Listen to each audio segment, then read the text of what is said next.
کو بھی وضاحت کے ساتھ فرق صاف ظاہر ہے. دیر از اے بگ ڈفرنس.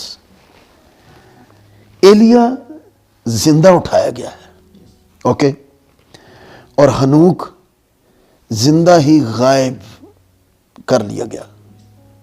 لیکن جب یسوع مسیح کی بات آتی ہے تو یسوع مسیح ساری دنیا کے گناہوں کے کفارہ کے لیے مصلوب ہو کر زندہ ہوئے ہیں. دیر از اے بگ ڈفرنس.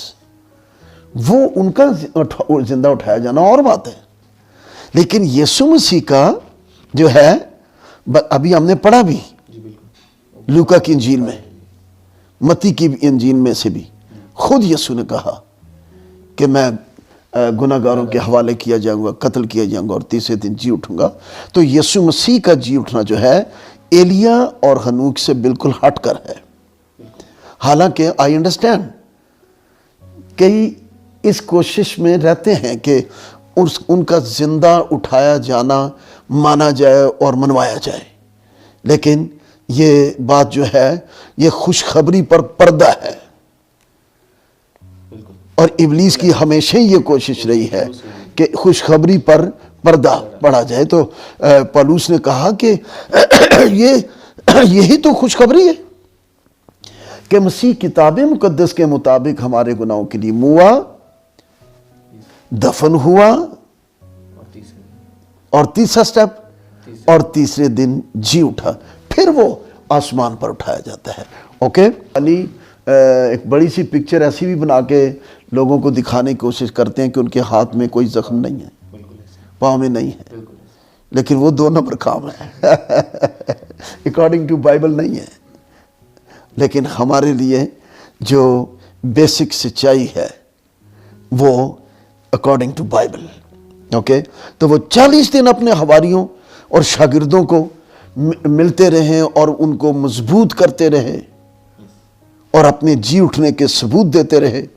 اور پھر وہ جو ابھی ہم نے پڑھا لوکا کی انجیل سے، عورتوں کو فرشتوں نے کہا کہ وہ تم کیوں زندوں کو مردوں میں، یعنی جو زندوں کو مردوں میں ڈھونڈتی ہوں، اس کے لیے لفظ گریک میں نیکروس کے معنی ہے کہ تم کیوں اس کو جو مردوں میں سے جی اٹھا ہے اور وہ زندہ ہو گیا ہوا ہے اور تم اسے مردوں میں ڈھونڈ رہی ہو. وہ جی اٹھا ہے، وہ زندہ ہے، ہاللیلویہ، اور وہ مر کر زندہ ہو گیا ہے اور اس نے اپنی ساری قدرت کو ظاہر کر دیا ہے. پریز گاڈ. اور پھر لوکا کی انجیل کے 24ویں باب کو ذرا کھولیں. لوکا کی انجیل 24واں باب اور اس کی 25 اور 27 آیت. بڑی زبردست یہ آیات ہیں اور خود بیان یسوع مسیح کا جی اٹھنے والے کا. اس نے ان سے کہا، اے نادانو اور نبیوں کی سب باتوں کے ماننے میں سست اعتقادو، کیا مسیح کو یہ دکھ اٹھا کر اپنے جلال میں داخل ہونا ضرور نہ تھا؟ واہ. پھر موسیٰ سے اور سب نبیوں سے شروع کر کے سب نوشتوں میں جتنی باتیں اس کے حق میں لکھی ہوئی ہیں وہ ان کو سمجھا دی. اتنے میں آمین، تھینک یو. ان کو سمجھا دی، اوکے، کہ مسیح کو یہ دکھ اٹھا کر اے سست اعتقادو، نادانو، جو یسوع مسیح کا مصلوبیت سے جی اٹھنا بلیو نہیں کرتے یا انڈرسٹینڈ نہیں کر رہے، ان کو یسوع نے نادان اور سست اعتقاد کہا ہے.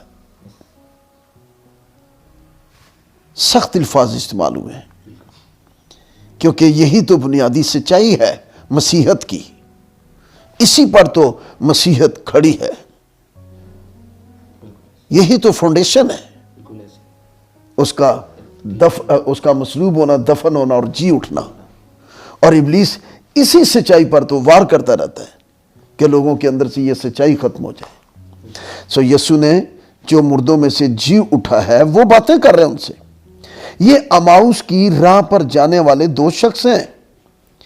وہ آپس میں یہ کہہ رہے تھے کہ یہ بات مشہور ہوئی ہے کہ وہ یسوع جو مر گیا تھا وہ زندہ ہو گیا ہے. تو وہ آپس میں ایک دوسرے سے بات چیت کر رہے ہیں. تو راہ میں چلتے چلتے یسوع بھی ان کے ساتھ چلنا شروع ہو گیا اور وہ یہ سمجھے کہ کوئی اجنبی بندہ ہے اور وہ یسوع ہی تو تھا. پھر یسوع ہی نے جب ان کو یہ کہا کہ اے نادانو نبیوں کی سب باتوں کے ماننے میں سست اتکا دو. اس کا مطلب یہ ہوا یہ جو کچھ ہوا ہے یہ نبیوں کا بھی ہے, صحاف انبیاء, اس میں نبوتیں ہیں, اس میں موسیٰ توریت بھی ہے, اس میں زبور ہے, اور لکھا ہے سب نبیوں سے شروع کر کے سب نوشتوں میں جتنی باتیں اس کے حق میں لکھی ہوئی وہ ان کو سمجھا دی کہ یہ جو کچھ ہوا یہ سب کچھ کتاب مقدس کے مطابق ہے. آمین, پریز گاڈ.